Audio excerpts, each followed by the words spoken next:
Continuing from where we left off, we have a very nice piece of hard standing for maintenance vehicles and construction, potentially future construction vehicles to come in and do some works. And here we have the Angling Club in situ on a lovely tranquil day, looking out over the pond.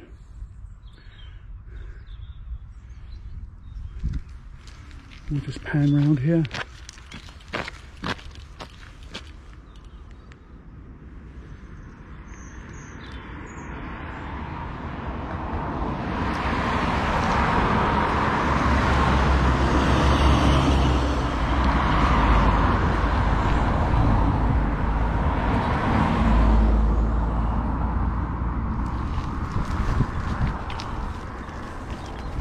These wooden posts have been effective in keeping four-wheel drives and motorised vehicles out.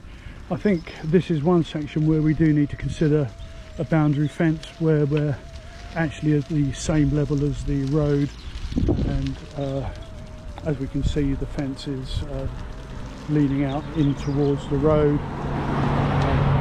Whether that's something for East Sussex County Council Highways to attend to, as earlier, is a moot point.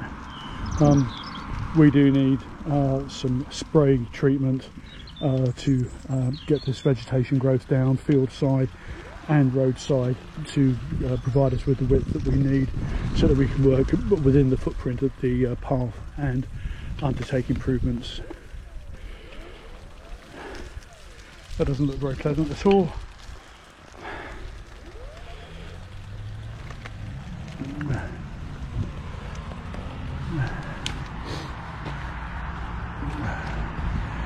We'll just stop here for a second. The wooden posts are effective, but continue to keep the four-wheel vehicles out.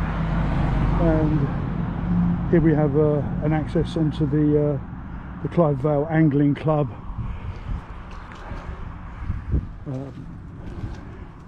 I'll leave it to the design and engineering guys to decide what to do. We can either continue a newly surfaced path straight over the top.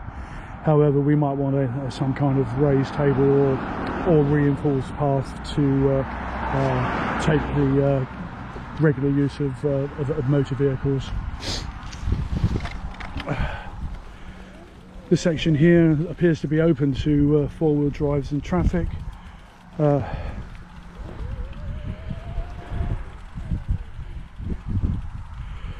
And again, sounding like a scratched gramophone record, we do need to spray through here. I'm just going to hold on now.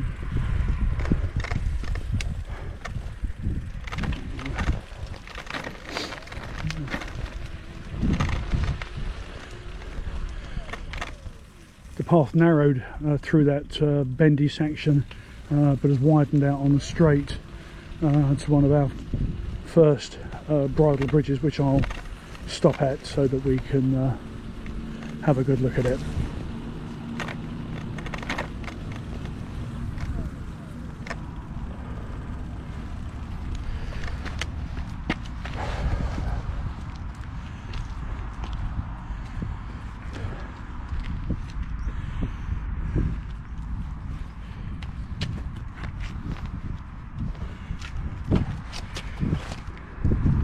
I think the main issue with most of our bridges along this route is the way that they tie into the path. It is a bump up to get onto them, and there have been some sections that have rotted and been replaced. It all feels nice and firm.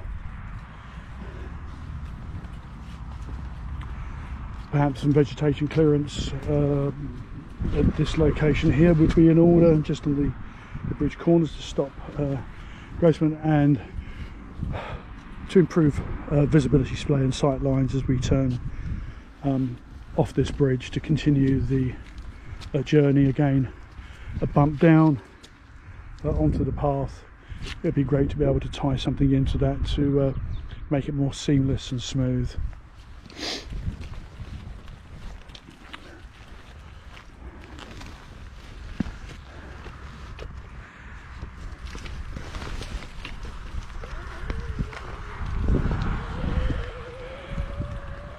I think vegetation clearance wise, this is probably the best I've seen it. Again, following works pre COVID or just after COVID to enable social distancing along the path.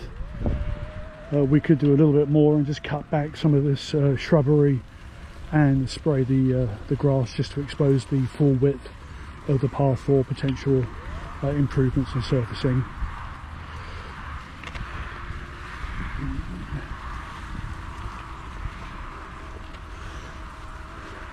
Nice view towards the windmills.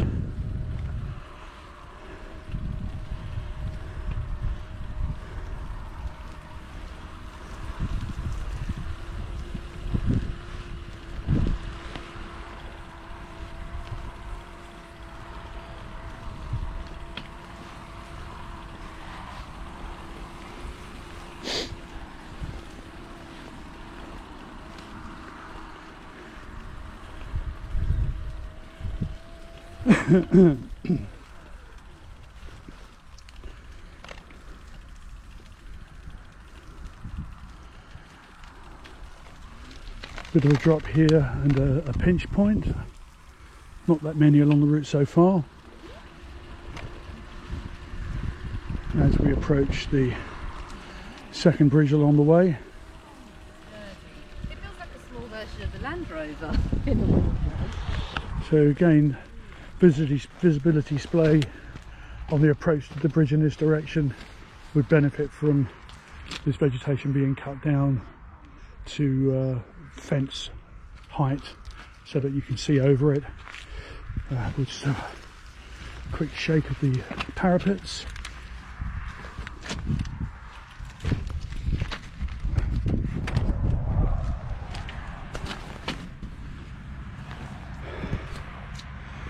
Some maintenance works to clear some of that vegetation out would be in order. The decking seems sound. I'm not convinced it's fit for bridle usage. The timbers may have worn, or when I say worn, rotted since being installed, and it's one thing carrying pedestrians and cyclists, and another thing carrying a couple of horses, for example, that are out for a ride. Just look back the way we came, a quick pan round.